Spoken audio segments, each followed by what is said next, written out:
Today, Katherine Johnson passed away at the age of 101 years old. And you've probably already seen throughout the day a number of sort of odes to her life, what she represented historically. You might have seen Hidden Figures and seen this amazing mathematician who was effectively a human computer herself. And so I just wanted to go through a little bit about her life because I loved Hidden Figures because it's the sort of movie that profiles the sort of person that doesn't normally get movies made about them that profile their life. And yet they are the amazing people. Like, I love Iron Man and stuff, and there's great movies about these sorts of heroes, but there are real people who have done impossible things and don't often get recognized, especially historically in the sciences if they're women and if they're not white.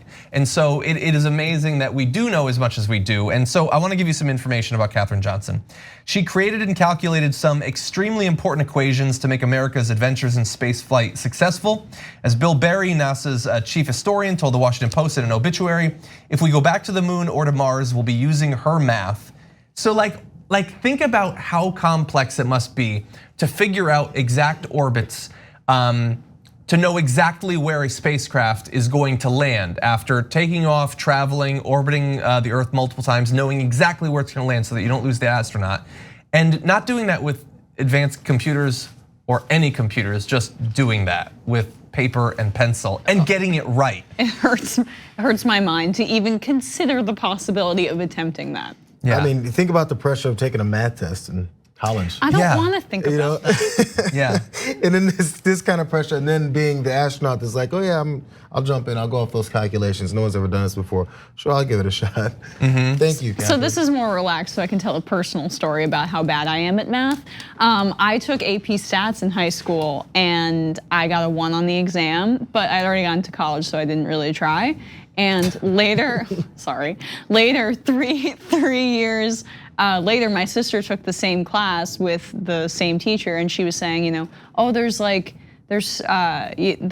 are people who we think would be. There was one student in particular who we thought would be really good at statistics, but like this is a warning, even if you don't, you might not have what it takes to take an AP class, blah, blah, blah. And my sister asked the teacher after the class if she was referring to me, and she said yes. So I was like the example for why you have to be serious and good at statistics to actually take an AP class. Your legacy lives on.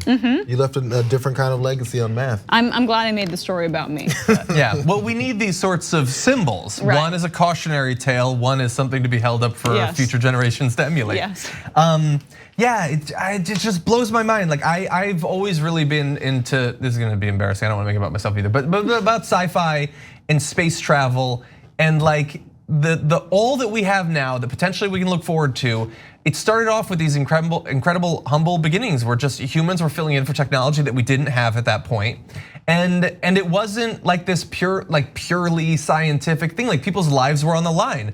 And like one of the things that happened in the movie, there are things that are dramatized or combinations of events, but one thing that happened in Hidden Figures that's true is that John Glenn didn't trust the computers to figure out like basically the math for his reentry. And he was like, no, I'm not going with that. I want her to do it. Wow. And like, so his life was in her hands as she did these calculations and she did it. And that is just so amazing. And like, I don't know, I wish we lived in a world where that was lauded more often, where it was not out of the norm, that's what the norm was. These are the heroes we look up to. It's that people who work hard, persevere against incredible obstacles, some like numeric and scientific obstacles, but some just social and discriminatory and bigoted obstacles. Yeah, the biggest part about this whole story and her life and the other computers, but by the way, side note before I get to that point is, when did this movie come out?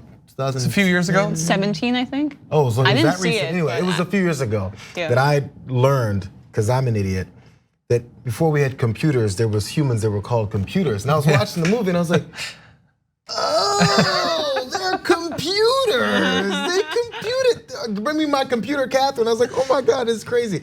So the fact that you were like, computers took the place of humans. Anyways, I'm sorry, I was losing. I was like, No, I was dumb we're in all mine. learning. No, I was more appalled that I didn't get it more than the fact that it was that. Anyways, so when it comes to things like diversity, and we talk about, and you talk about John Glenn wanting to come back in orbit, only using her her numbers, is how many opportunities or innovations or things that we've missed out throughout history because we excluded people strictly because of what we thought they could or couldn't do from what they look like, and which people died because of it, and which things didn't get developed that we would have been on the forefront of because we didn't allow people. If they didn't do this here, what could have happened in our success with space travel if they didn't allow that in that one moment? And what you're saying, John, about how people aren't like that in history, aren't like lauded enough, it's because we kind of have this mistrust or looking down upon that kind of intellect that's like pushed forward by people like Trump. And I remember Bush was the same way, talking about focusing on his gut. There's like this distaste for people who are that bright, I guess, sometimes in society, where we don't value them in the way that we should, and they're seen as elitists, or people feel talked down to, when in reality they're just like the special humans among us who have the abilities to do things that we can't. Yeah, if we don't get it, then we get mad about it. It's a weird, horrible human It's insecurity, trait. And some have it more than others. Yeah, true.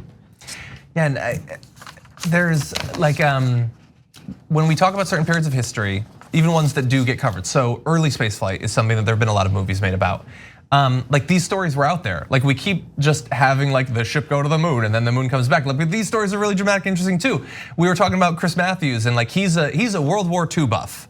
So World War II, totally understand why people are super interested in it. It was kind of a big event. But what is a World War II buff? It's not just anything about World War II. It's generally people in America who are obsessed with like the landing in Normandy, Battle of the Bulge, a little bit of the Eurocentric stuff that America did for the most part. I found out recently, I'm gonna get the exact number wrong, so I apologize for that. But India, the country of India, their contribution to the war effort in World War II, I forget if exactly if it was 3 million or 11 million soldiers that they contributed. Have you ever seen a movie about that?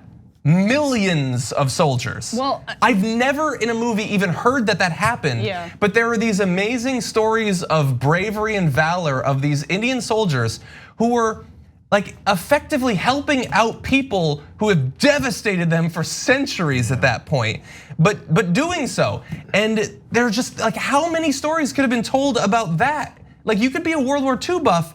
World War II is bigger than like Mont Saint Michel or whatever. Like it stretched across the world, and there are stories throughout that. Yeah, or just the fact that Egypt was performing and the Egyptians were performing brain surgery before Christ was even born with anesthesia. I mean, that blows my mind. Yeah, I don't know. History is fascinating and way bigger than we're taught in school. Right, exactly. It's just one last point, just exactly what you're saying. It's so Eurocentric, everything, our frame of mind, even with Chris Matthews, it's this kind of like romanticism of the culture of European and American and white culture that is not always explicit, it's largely implicit, but it privileges that history over the countless other achievements of other countries and other ethnicities that just we don't learn about. And so it's subtle but effective in dehumanization. Thanks for watching the Young Turks, really appreciate it. Another way to show support is through YouTube memberships. You'll get to interact with us more. There's live chat emojis, badges. You've got emojis of me, Anna, John, Jayar. So those are super fun. But you also get playback of our exclusive member-only shows and specials right after they air. So all of that, all you gotta do is click that join button right underneath the video. Thank you.